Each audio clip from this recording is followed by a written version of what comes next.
কি ব্যাপার মা, হবু বৌমাকে পেয়ে মনে হচ্ছে ছেলের কথা ভুলে গেছো। আমার কি খিদে লাগেনি? মা আমাকে খাইয়ে দিচ্ছে বলে তোমার হিংসা হচ্ছে নাকি? আই তোকেও খাইয়ে দি, বস। বুড়ি তো শহরে থাকে, ও তো গ্রামের কিছু দেখেনি। তুই ওকে একটু গ্রামটা ঘুরিয়ে দেখার। মনে তোমাকে চিন্তা করতে হবে, আমরা একটু পরে ঘুরতে বের হব। জঙ্গলটা খুব সুন্দর তাই না? সামনের দিকটা আরো সুন্দর। ওইদিকে একটা বড় পুকুর আছে জানো, ছোটবেলায় আমি ওই পুকুরে গা দিতাম।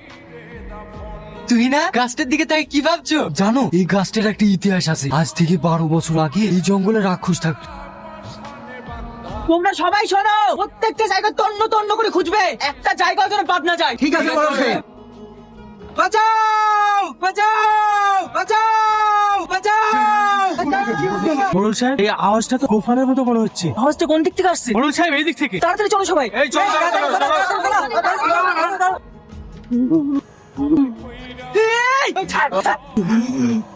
এই, ঘিরে ফেলে ওদেরকে, যেন পালিয়ে যেতে না পারে। এই, আমার ওদেরকে সাবধানে নিয়ে আয় ওদের, যেন কোনোভাবে পালাতে না পারে। ঠিক আছে মোড়ল সাহেব। এই কিছু জ্বালানি করিয়ে নিয়ে আয়, জ্যান্ত পুড়িয়ে মারবো এদের। ঠিক আছে বড় ভাই। মোড়ল সাহেব, বাড়ি খুঁজে পেলাম না। জঙ্গলের মধ্যে খুঁজে যেন হারিয়ে গেল। পালিয়ে যাবে কোথায়? এদের ব্যবস্থা করি, যেভাবে হোক ওদেরকে খুঁজে বের করে শেষ করে দেবো। জ্বালিয়ে দে। ঠিক আছে মোড়ল সাহেব।